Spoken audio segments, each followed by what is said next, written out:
안녕하세요. 반갑습니다. 파우스트 단독자입니다. 자, 지난 시간에 이어가지고 이제 루소가 이 농업, 그리고 이런 철, 뭐 이런 금은, 제조기술, 뭐 이런 것들 때문에 이제 사유재산이 생겨나고 인간이 불평등하게 될 수밖에 없었다라는 식의 이제 밑밥을 깔았죠. 그래서 농업에 대해서 이제부터 구체적으로 들어간다고 말씀드렸는데 시작하도록 하겠습니다. 자, 농업의 경우는 어떤가? 농업의 실행이 확립되기 훨씬 이전에도 그 원리는 알려져 있었다. 사람들은 나무나 풀에서 생활용품을 얻어내기 위해 끊임없이 애쓰고 있었으므로 자연이 식물을 지배하기 위해 사용을 하고 있는 방법을 그들은 일찌감치 알고 있었을 것이다. 그러나 본격적인 농업 생산은 아마도 훨씬 나중에야 이루어지게 되었을 것이다. 그것은 사냥이나 낚시질과 함께 인간에게 식품을 제공해온 나무가 인간의 손길을 필요로 하지 않았기 때문이거나 미래 사용법을 몰랐거나 그것을 재배할 도구가 없었기 때문이라고 할 수 있으며, 그것 말고도 장래의 필요를 내다보림이 없었거나 자기 노동의 산물을 타인이 빼앗아가지 못하도록 막는 수단이 없었거나 했기 때문이다. 전보다 슬기로워진 그들은 날카로운 돌과 뾰족한 막대기를 가지고 자기 오두막 주위에 몇 포기의 야채나 풀뿌리를 재배하기 시작했다. 그러나 그것은 미래 재배법을 알고 대량으로 수확하는 데 필요한 도구를 갖기 훨씬 이전의 일이다. 이렇게 이제 재배하는 게 미리 이제 수확하기 전이라는 거죠. 두말할 나위 없이 농사일에서 나중에 더 많은 수확을 얻기 위해서는 처음에는 얼마간 일을 각오를 해야 했다. 이러한 마음가짐은 앞에서 내가 말한 바와 같이 저녁에 필요한 물건을 아침에 생각해내는데도 몹시 애를 써야 하는 미개인의 정신 수준으로는 아주 생소한 것이었다. 미개인을 너무 폄하하는데 솔직히 이제 읽으면서 말씀드리는 건데 딱히 마음에 들진 않습니다. 왜냐면은 저는 이제 레비스트로스라는 인류학자를 좋아하는 입장으로서 이렇게 미개인 폄하하는 거 별로 안 좋아해요. 자, 인류가 농업기술에 이제 연마에 이제 전념할 수 있게 되기까지는 다른 여러 가지 기술의 발명이 필요했다. 철을 녹이고 단련하기 위해 사람의 손이 필요하게 되자 곧 그들을 먹여 살리기 위한 또 다른 사람이 필요했다. 노동자의 인원이 증가할수록 생활 물자를 제공하기 위한 일손은 점점 적어지는 반면에 그것을 소비하는 입은 늘어만 갔다. 합리적인 이거는 이제 추론이죠, 그죠? 자기가 생산한 철을 식량과 교환할 필요가 있는 사람들이 있는가 하면 더 많은 식량을 생산해내기 위해 철의 이용 방법을 발견해내고자 한 사람들도 있었다. 이렇게 함으로써 한편으로는 경작과 농업기술이, 다른 한편으로는 금속을 가공하고 그 용도를 넓히는 방법이 확립되었다. 토지의 경작은 필연적으로 토지의 분배라는 문제를 가져왔으며, 일단 사유재산이 인정되자 비로소 정의의 규칙이 생겼다. 각자의 소유를 확인해주기 위해서는 먼저 각자가 무엇인가를 소유할 수 있어야 했기 때문이다. 뿐만 아니라 비로소 미래에 눈을 돌리기 시작한 사람들은 누구나 장차 잃을지도 모르는 재산을 어느 정도 갖고 있다는 것을 알게 됨에 따라 자기가 남에게 끼칠지도 모르는 피해가 자기에게도 일어나지 않으리라는 보장이 없음을 걱정하게 되었다. 재밌는 게 오늘날 이 사실을 모르는 인간들이 2023년인데도 불구하고 있다라는 사실이야. 너에게 일어난 일이 나에게 일어나지 않으리란 법이 없다라는 거를 여전히 현대인들도 모르고 있다라는 거야. 그러니까는 미개인이라고 무시할 만한 어떤 그런 자격이 없다라는 거예요. 제가 봤을 때는. 이제 막 생겨난 사유의 관념이 육체 노동 이외의 것에서 유래한다고는 도저히 생각할 수 없으니만큼 이러한 기원은 더욱 자연스러운 일이었다. 그 이유는 자기가 직접 만들지 않은 것을 자기 소유로 만들기 위해서 과연 인간은 자기의 육체 노동 말고 도대체 무엇을 그 물건에 가할 수 있겠는가를 생각해보면 잘 알 수 있다. 어쩔 수 없이 필연적이라는 거죠. 내가 만든 것, 자기가 직접 만들지 않은 것들, 뭐 이런 것들이 있는데, 내가 만들지 않은 것들을 내 소유로 만들려면은 육체적으로 노동하는 것 말고는 권리를 주장할 방법이 없다라는 거죠. 예를 들어 경작자에게 그가 경작한 토지의 산물을 적어도 수확기까지 소유할 권리를 부여하는 것, 다시 말하면 토지에 대한 권리를 해마다 보유할 수 있게 해주는 것은 자신의 노동뿐이라는 거죠. 이와 같이 계속된 점유가 반복되면 그것은 쉽사리 사유로 전환된다. 그로티우스에 따르면 고대인들은 케레스에게 입법자라는 명칭을 주고 이 여신에게 경의를 표하기 위해서 올린 제전에 테스모포리아라는 명칭을 부여함으로써 토지의 분배가 새로운 종류의 권리, 즉 자연법에서 생겨난 권리와는 다른 사유라는 권리를 창출했다는 사실을 보여주었다고 한다. 자, 이 그루티우스는 네덜란드의 법학자고, 이제 여기 케레스가 여러분들 그 그리스 신화의 데메테르 여신입니다. 그 페르세포네를 하제스한테 뺏긴 그 어머니 있잖아. 슬픈 어머니. 대지와 곡식의 여신, 그죠? 그 데메테르가 바로 케레스라고 보시면 됩니다. 농업과 법률의 여신이라고 보면 되는데, 자, 그래서 만일 사람들이 재능이 균등해서 예컨대 철의 사용과 식량의 소비가 언제나 정확한 균형을 이루고 있었다면 모든 사물은 이 상태에서 언제까지나 평등을 유지할 수 있었을 것이다. 재능이 균등해가지고 철 사용, 식량 소비가 균형을 이루고 있으면 평등을 항상 유지할 수 있었지만 그렇지 않다라는 거죠. 그러나 이 평등을 유지할 만한 그 근거는 어디에도 존재하지 않았기 때문에 그것은 곧 붕괴되었다. 그래서 힘이 센 사람은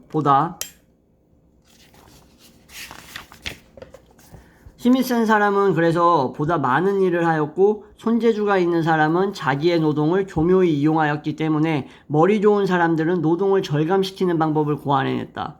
경작자는 더욱 많은 철을 필요로 하였고 대장장이는 더욱 많은 밀을 필요로 했다.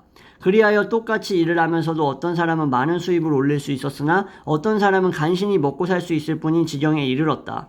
이와 같이 하여 자연의 불평등은 새로운 원인의 결합에 따른 불평등과 더불어 부지불식 간에 발전되었으며 상황의 차이에 따라 발전한 사람들 사이의 차이는 더욱 현저해지고 더욱 오랫동안 지속돼서 사람들의 운명에 영향을 주기 시작했다.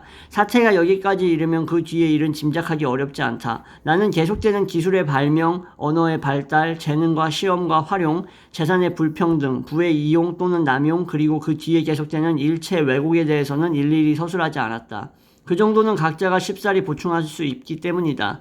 나는 다만 이 새로운 질서 속에 놓인 인류를 일별해보는데 그치고자 한다. 보라, 우리 인간의 모든 능력은 발전하였고 기억력과 상상력은 마음껏 나래를 폈으며 이기심은 이해에 눈뜨고 이성은 활발하게 되었으며 정신은 도달할 수 있는 한 거의 완성의 정점에 이르렀다.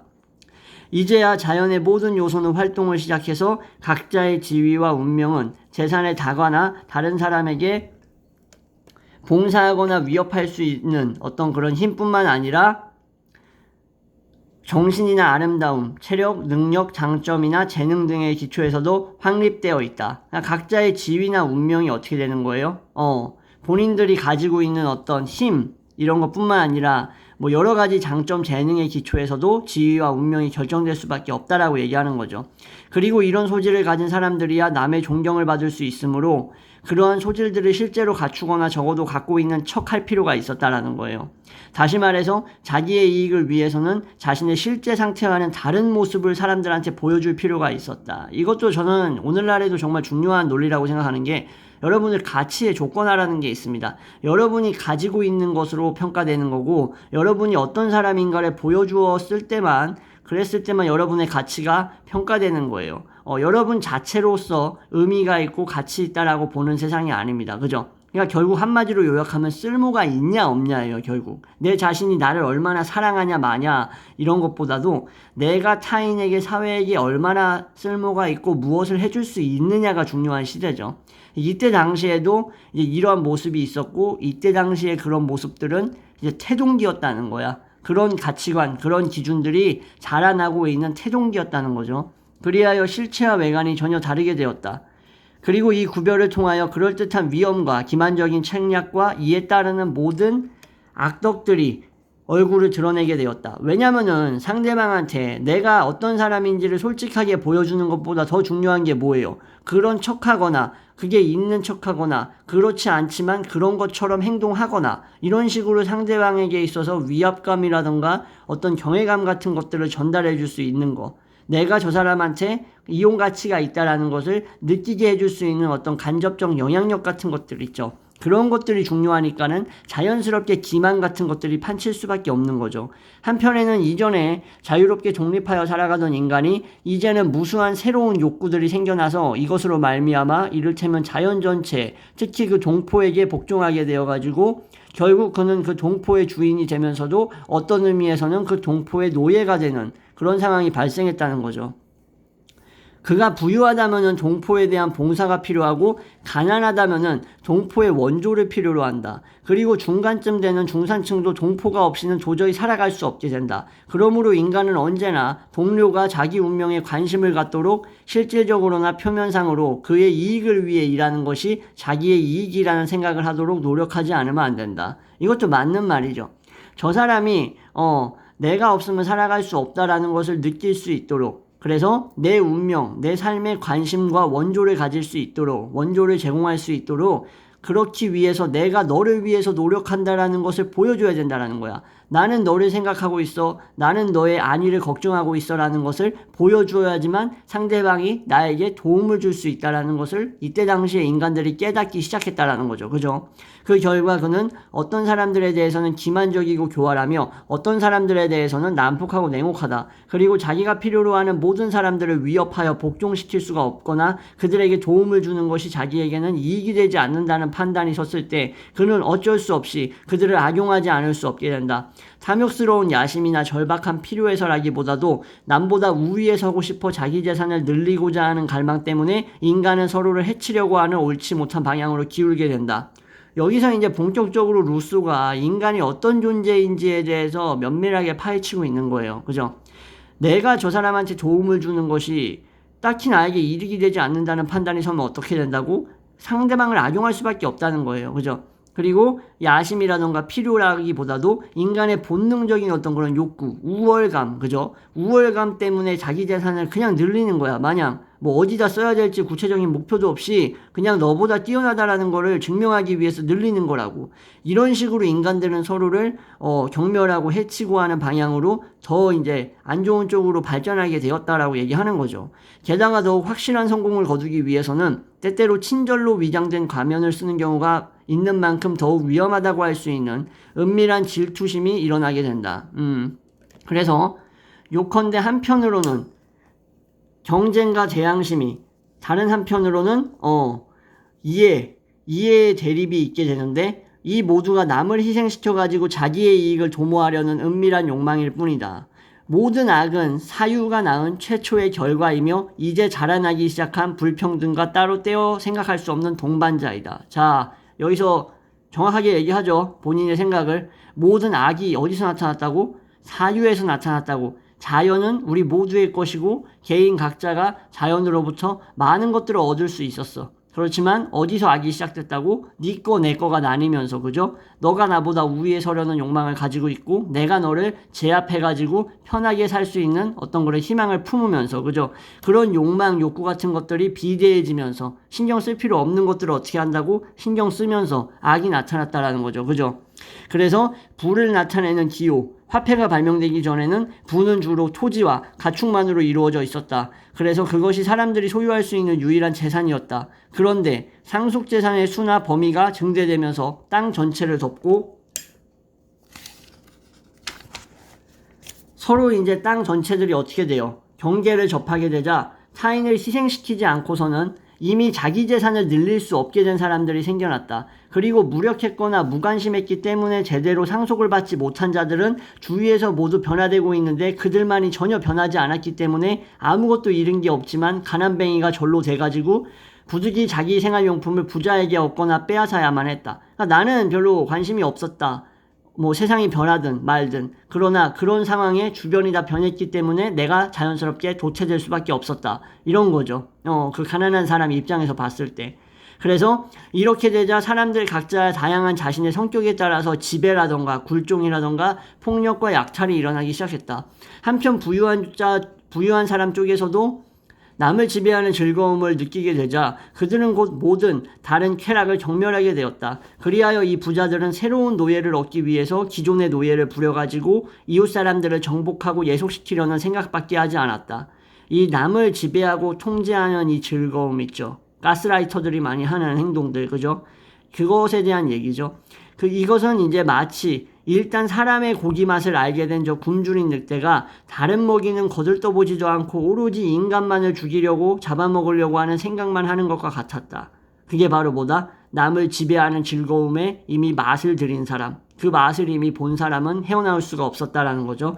이렇게 해서 가장 강한 자 또는 가장 가난한 자가 그의 힘 또는 빈곤을, 타인의 재산에 대한 일종의 권리, 그들이 볼 때 고유권과 등가인으로 전환함에 따라서 평등은 깨어져 버렸고 더욱더 무서운 무질서가 뒤이어서 초래되었다. 이렇게 해서 부자의 횡령과 가난한 자의 약탈, 만인의 방종한 정념이 자연스러운 연민의 정과 아직은 약한 정의의 목소리를 질식시켰다라는 거죠. 그래서 사람들을 어떻게 만들었다? 욕심쟁이와 야심가와 악한으로 만들었다. 가장 강한 자의 어떤 권리와 최초 점유자의 권리 사이에서 끊임없이 분쟁이 일어났으며 그것은 투쟁과 살해에 따라서 종식될 수밖에 없었다. 그러니까 원래 이제 땅이라던가 어떤 뭐 재산 같은 것들을 가지고 있었던 자들도 그것들이 이제 더 강한 자가 나타남에 따라서 어떻게 돼요? 그 자식과 싸워야만 내 걸 지킬 수밖에 없는 상황이 됐다는 거죠. 그래서 결국 피치 못할 결과로서 뭐가 나타난 거예요? 살해 같은 게 나타날 수밖에 없었다는 거야. 삶 자체가 그렇지 않았는데 이제는 투쟁의 삶이 되어버렸다는 거예요.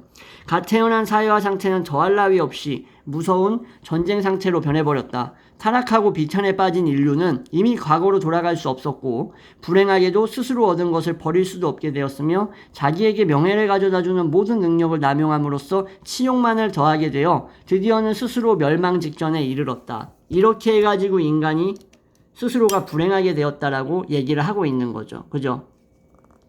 이토록 새로운 악에 따라서 부유한 자도 가난한 자도 오직 재물에서 떠나기를 원하며 일찍이 탐내던 것을 이제 와서는 혐오한다 라고 이제 오비디우스 변신 이야기에 이제 나와 있는 내용인 것 같습니다. 자, 인간이 이와 같은 비참한 상태에 대하여 그리고 자기들이 당하고 있는 여러 가지 재해에 대하여 반성하지 않은 것은 아니었다. 특히 부자들은 자기들만이 일체의 비용을 부담해온 지루한 전쟁이 결국 그들에게 얼마나 많은 손해만을 주었는가를 곧 깨달았을 것이다. 그 전쟁에서 생명의 위협은 누구에게나 공통된 것이었지만 재산의 위협은 개인적이었다. 그리고 그들이 그 횡령에 어떤 색채를 부여하든 간에 그것은 단지 일시적이고 부당한 권리를 내세우는 데 불과하며 그 횡령은 오직 힘으로써 이루어지는 것이므로 그것을 다시 힘에 의해 약탈되어도 그들에게는 아무 할 말이 없다는 것을 잘 알고 있었다.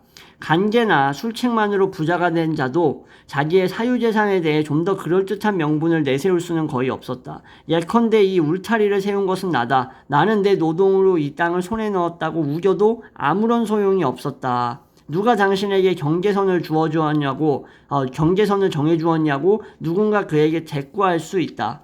그리고 우리가 당신에게 요청한 적도 없는 것을 무슨 권리로 우리에게 하도록 요구하느냐라고 하거나 당신은 주체를 못할 정도로 많이 갖고 있지만 그것이 없어서 굶주리고 있는 당신의 이웃들이 얼마나 많은 줄 아는가, 또는 당신이 당신 자기목 이상을 공동의 생활용품으로 취하여 그것을 소유할 수 있기 위해서는 모든 사람들로부터 만장일치의 동의를 받아야 한다는 것을 모르는가 라고 말할 수 있다. 그러자 자기의 입장을 정당화하기 위한 효과적인 논리도 없고 충분한 자위력도 없으며 사람 한 명쯤은 쉽사리 짓밟아 없애버릴 수는 있어도 도적의 무리에게는 오히려 짓밟힘을 당하기도 하면서 피차의 질투심 때문에 약탈이라는 공통의 이러한 목적으로 뭉쳐진 적에 대하여 자기의 동지들을 규합할 수 없어 혼자 여럿을 상대해야 하는 이 부자는 드디어 절실한 필요에 따라 일찍이 인간이 궁리해내지 못했던 가장 심오한 계획을 구상하게 되었다. 그것은 바로 자기를 공격한 자들의 힘을 자기를 위해 사용하고 자기의 적을 자기의 방어자로 만드는 일이다. 이 계획은 자연법이 자기에게 불리한 입장에 있는 만큼 자기에게 유리한 다른 경로를 그들에게 주입하거나 다른 제도를 그들에게 마련해 주자는 것이었다. 결국 자기의 안위를 지키기 위하여 자기를 공격할 수 있는 힘을 가지고 있는 존재들을 자기 것으로 끌어들일 수 있게 만드는 법과 같은 규칙이 필요했다라는 거죠. 이와 같은 의도에서 모든 이웃 사람들이 서로 적대하여 무장할 수밖에 없고 그들의 소유를 그들의 욕구와 마찬가지로 부담스럽게 만드는 상황, 즉 부유함이나 가난함 속에서 모두가 안전을 바랄 수 없는 상황의 두려움을 그들에게 설명하고 나서 부자는 자기의 목적을 달성하기 위해 이웃 사람들을 이용할 수 있는 그럴듯한 이유를 쉽사리 찾아냈다. 그는 이렇게 말했다. 약자를 억압으로부터 보호하고 야심가를 억제하며 각자에게 그의 소유를 확실히 해주기 위해 단결하자. 정의와 평화의 규칙을 정하자. 그것은 모든 사람들이 지켜야 하며 어느 쪽도 두둔함이 없이 강자와 약자를 평등하게 피차의 의무에 따르게 하여 이를테면 운명의 장난을 보상하려는 규칙이다.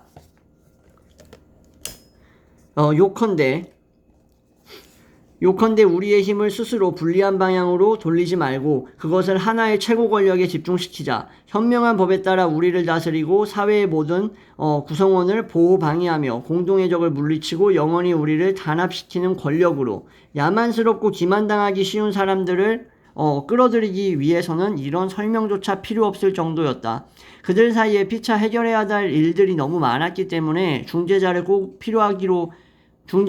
필요로 하기는 했으며 욕심과 야심이 지나쳐서 통솔 없이는 더 이상 생활을 유지해 나갈 수 없는 실정이었다. 누구나 자기 자유를 지켜나갈 심산이었지만 사실은 스스로가 쇠사슬을 향해 달려가는 꼴이었다. 왜냐하면 그들은 정치제도의 이점을 인식할 만한 어떤 이성은 갖고 있었지만 거기에 따르는 위험을 내다볼 만큼 충분한 경험을 갖고 있지는 못했기 때문이다. 그러니까 이성적으로서 정치 제도를 통해서 서로가 서로의 재산과 안위와 신체, 생명 같은 것들을 지킬 수 있다라는 것을 파악할 정도의 이성은 있었다는 거죠. 근데 여기에 따르는 이러한 계약과 조약에 따르는 위험을 내다볼 수 있을 만큼의 경험 같은 것은 애초에 존재하지 않았기 때문에 그들은 이제 스스로가 쇠사슬로 스스로를 속박하는 곳으로 달려가고 있었다라고 루소가 표현을 하고 있는 거죠. 그죠?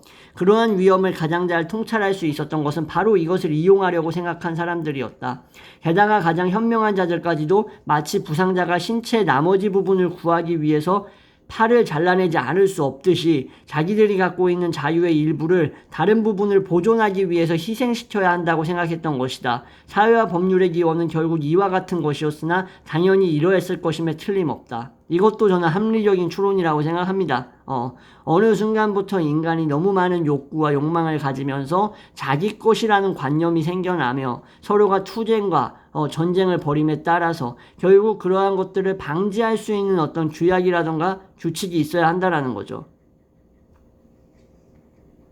그래가지고 잠시만요. 지금 뭔가 전화가 온 것 같은데 이게 지금 전화가 떴는데 이 상태로 계속 촬영이 되고 있는지를 모르겠어.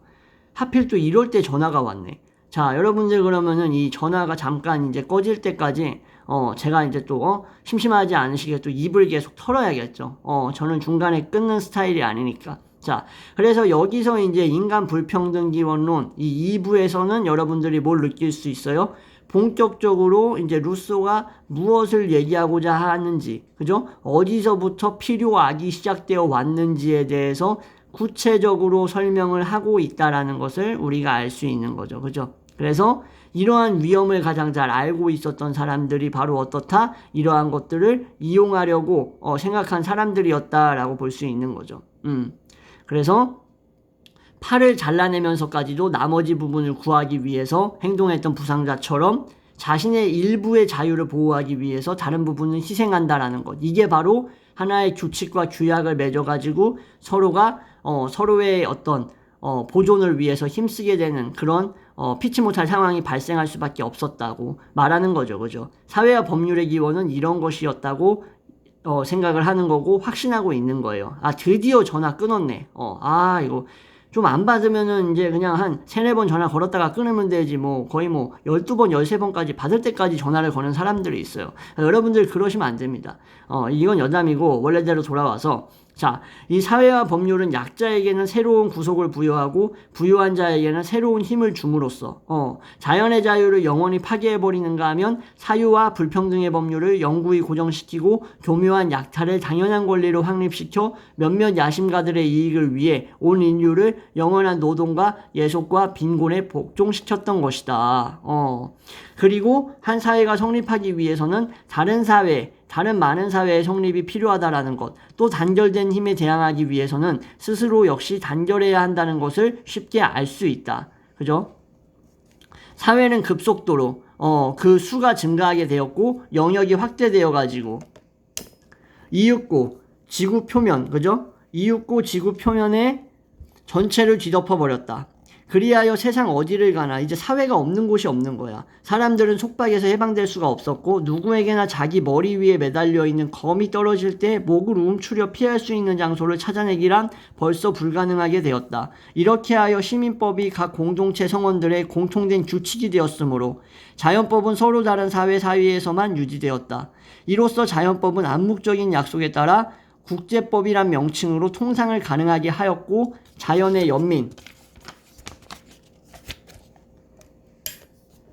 자연의 연민을 대신하여 인간에게 봉사한다는 제한된 자격을 갖게 되었다. 따라서 자연의 연민은 인간과 인간 사이에서 행사하고 있던 거의 모든 힘을 사회와 사회 사이에서는 상실하고 말았기 때문에 이러한 이미 여러 민족을 구분짓고 있는 상상에 따른 경계선 뛰어넘어가지고 그들을 창조한 최고 존재를 본떠가지고 인류 전체를 선의 가운데 포용하려는 몇몇 위대한 세계시민적인 인간의 영혼 속에서만 이런 것들이 존재하고 있을 따름이었다라고 얘기를 하네요.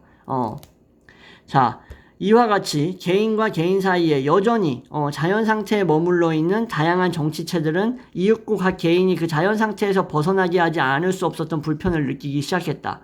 자연 상태에 머물러 있었던 사람들은 이제 이 자연 상태에서 벗어나게 하지 않을 수 없는 어떤 불편을 계속 느끼는 거야. 사회들이 형성되면서.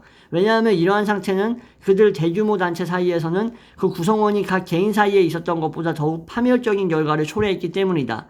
자연을 전율케 하고 이성의 숨통을 막는 국민 간의 전쟁이나 전투, 사륙, 복수, 그리고 인간의 유혈로 얻은 명예를 미덕으로 간주하는 저 편견들이 이러한 상태에서 어떻게 된다?